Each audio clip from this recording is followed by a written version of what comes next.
This is an Emmaljunga Edge Duo on the classic chassis, and we got this in to do an overhauling, and while we do that we thought we'd give some tips for cleaning and care for your stroller. First thing we are going to do is to remove all of the textiles so that they can be washed in the washing machine. Now in this case there is no mildew spots or anything like that on it, so it's going to be enough to put it in the washing machine. If you have this stroller and you have trouble removing the canopy, some models have a screw set up here, which means you can just unscrew it. Others, such as this one, have a rivet setup which you can drill through. Now, this canopy is not so dirty that we're going to actually take off the textiles from the ribs. We're just going to wash it by hand. But if you do need help with that, we have other videos that show you how to remove the canopy from the ribs that go through. And we also have a number of other videos that deal with mildew. So if you have problems with mildew spots, just check out our channel. In addition to the textiles, we're going to be going over the entire chassis. We're going to be checking the various mechanisms to make sure they function properly, lubricating them, and we're going to be removing rust. In this case, again, there is not horribly much rust, and we're going to be using tin foil, which we'll show you how to do, aluminum foil. You can also use a product called Rust Eater, and we have other videos that show you how to do that. That's more important if you have deep spots of rust or just a lot that you have to take off, more than can be removed with our aluminum foil method. In addition to that, we're going to be tightening up areas where there's screws, such as the hinges here, and we're going to be checking all of the wheels, the locking mechanisms, that there's nothing broken, and that they can get lubricated a little bit, and the inner tubes and the tires for any sort of damage. So we're going to start with the textiles. Just going to take the seat off the chassis.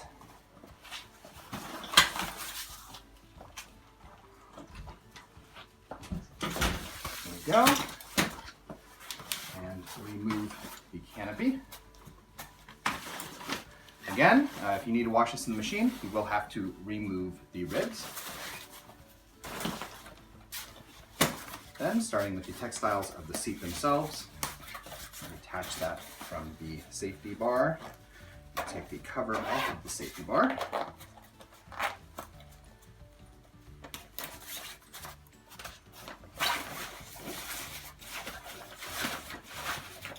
It's just a matter mostly of pulling these different parts from each other. There's some buttons on this footrest pad.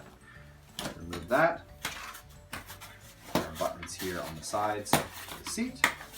You can pull the sleeves off as well. And then you're going to need to feed all of the belts through.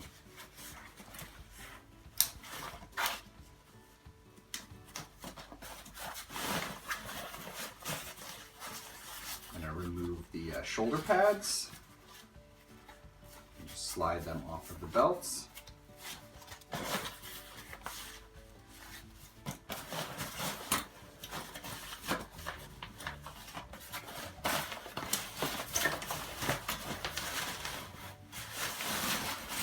Off and pull the belts through. If you need to remove the belts, it is possible to do that as well. I'm not going to do that in this case. I also only do that for mildew, and I don't have any in this case, but you can remove the belts if you need to and wash them in the machine as well. A little bit of chlorine to deal with mildew.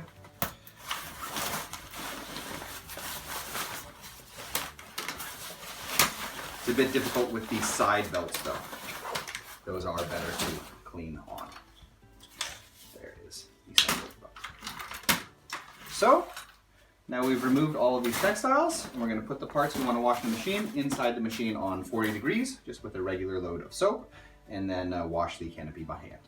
Okay, now we're going to be working on the chassis, and we're going to start with the rust and the marks, the cleaning up of the chassis.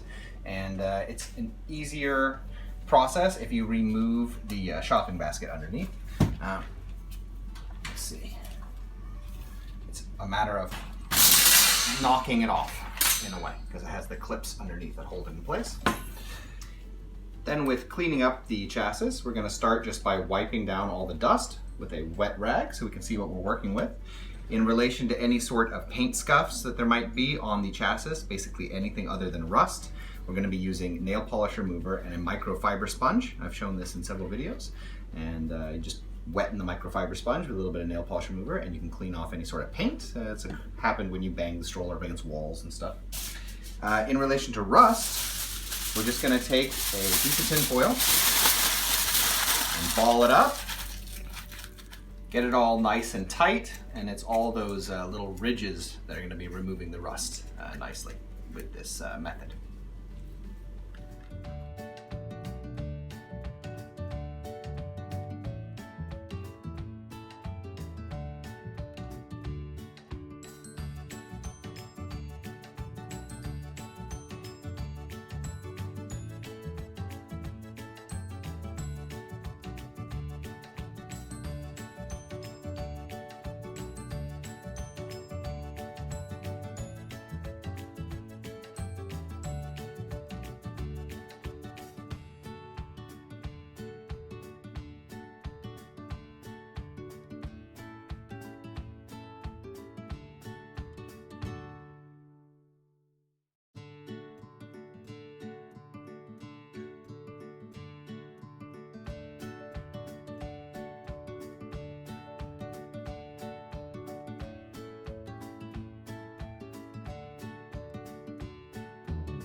Okay, after rubbing down all of the rust spots with some aluminum foil, I'm just going to take a terry cloth rag or a towel and some WD-40. This is a generic type of WD-40, or if you live in Norway, CRC56.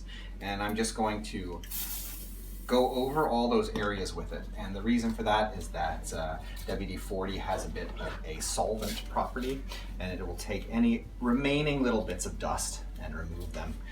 It's actually, I find, a little bit useful to do it on plastic areas too, because it will help to kind of break down any of the harder gunk that has gotten on and take it away. And just a little word of warning, it will look amazing, especially on the plastic elements right after you do it and for a few days. That effect won't entirely last. It's very useful as a cleaning agent, but that beautiful brand new plastic effect is happening because the WD-40 is filling any sort of scratches that have occurred in the plastic, and so that the light can't glint off them, and thus making the plastic look as though it was never scratched. So, but it is nice anyway. Nice effect for a time, and it is very useful for removing, again, any dust that's gotten in the cracks or gunk, and on the metal for helping to kind of even out anything that has happened with the rubbing of the aluminum foil to remove the rust. So I'm going to now go over the whole stroller that way, and then we'll move on.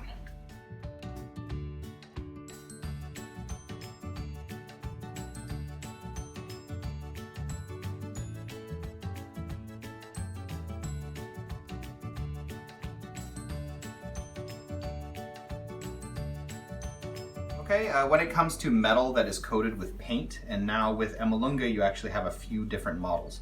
A lot of the classic wheels do not have any sort of paint coat. In that case you can use the tinfoil method to remove rust. But when you have situations where there is a silver coating on the wheels, and the same process applies to the shopping basket underneath the stroller. If you really need to remove stuff, then you'll have to use Rust Eater and then paint afterwards. You get a good effect from that with the shopping basket when you take it off of the chassis. You can just spray paint it. With the wheels, you either have to cover up all of the plastic elements or you actually have to remove them, and the tires, of course, as well. There is a little bit of rust on these, and I'm not going to bother with any of that sort of thing today, but I am going to give them a wipe down with the WD-40, though note that there will be some small visible patches, I suppose, of rust that are not too much. But because that rust has eaten its way through the outside paint coating, other than really treating the whole painting setup on it, the outer coating, there's no real way to deal with it otherwise. After cleaning up these wheels, I'm going to also use the WD-40 to give it a quick spray in the ball bearings as well as in the locking mechanism areas. And then I'll just be testing each wheel on the axles, make sure that they lock tightly in place. One thing we won't be showing in this video that is also a nice idea for cleaning care of this sort of stroller is to test that it drives straight, that it doesn't tend to steer to one side. And we have a whole video showing you how to fix that problem if you have that problem with your stroller. It generally means that there are some parts of the chassis that have become misaligned. Most importantly, the axles having become bent. But you can kind of fix the whole thing by bending the axles back and testing the stroller as you go.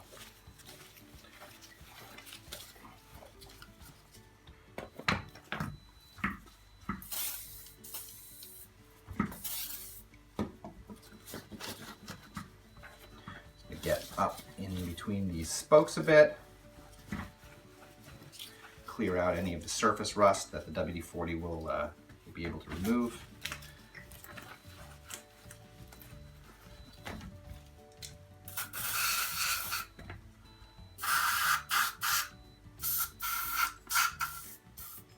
Okay, the last thing we're going to be doing with relation to the wheels is to realign the tires and repump the inner tubes. So in this case, I don't actually have to switch any inner tubes or tires, but they have lost some air pressure over time. We live here where it's cold and the changes in temperature affect the air pressure. I'm just going to start by releasing the air so that I can reposition the tire. And you want to look at this inner ring on the rubber. You can see that it goes all the way around, and you use that to help you kind of see that the tire is even on all sides of the rim. And then I'm going to pump it.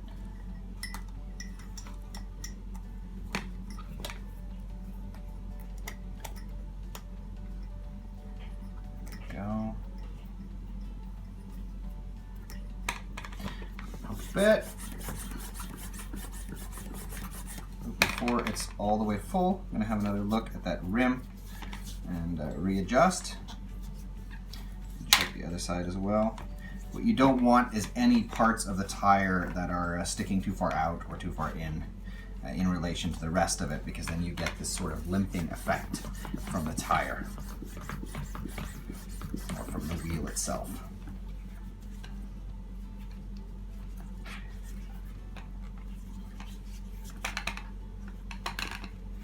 And then once you feel you have it correctly positioned, you just pump it all the way up till it's very firm with the slightest amount of give, is the way I like to describe it.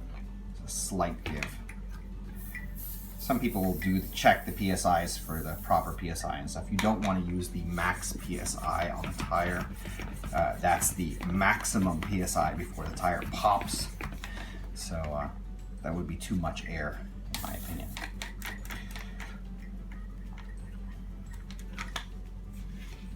With relation to tightening things on the chassis, assuming you're not going to drill out any of the rivets and re-rivet them, it's basically these here are going to be the main thing with tightening. So you just want to give them a bit of tightening.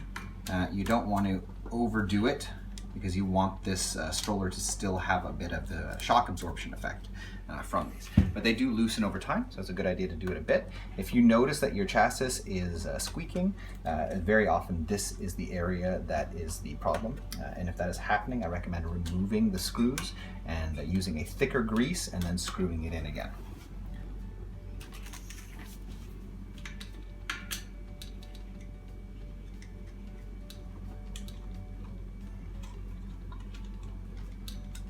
Okay.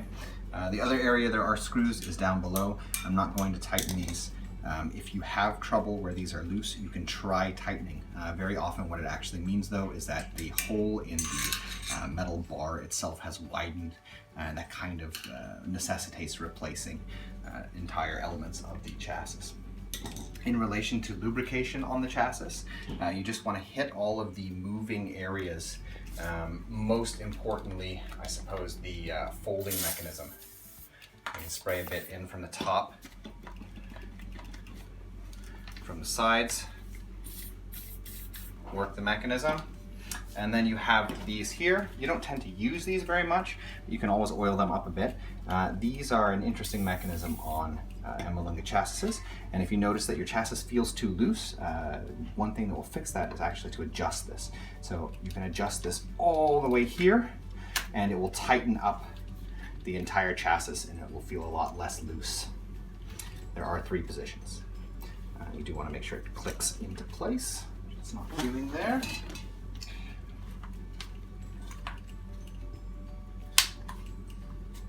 There we go.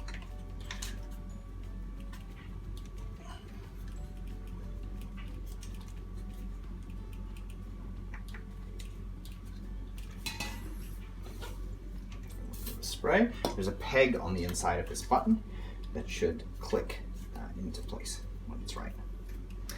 Okay. In relation to the seat then, there's also a little bit of lubrication.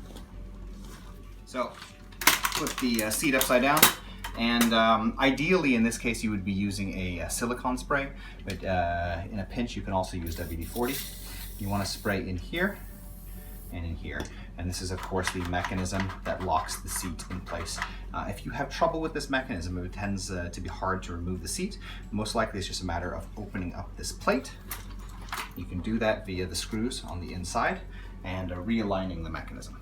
Usually that's all it actually takes in order to put that in order again. The last thing you really want to check on the seat is in the back.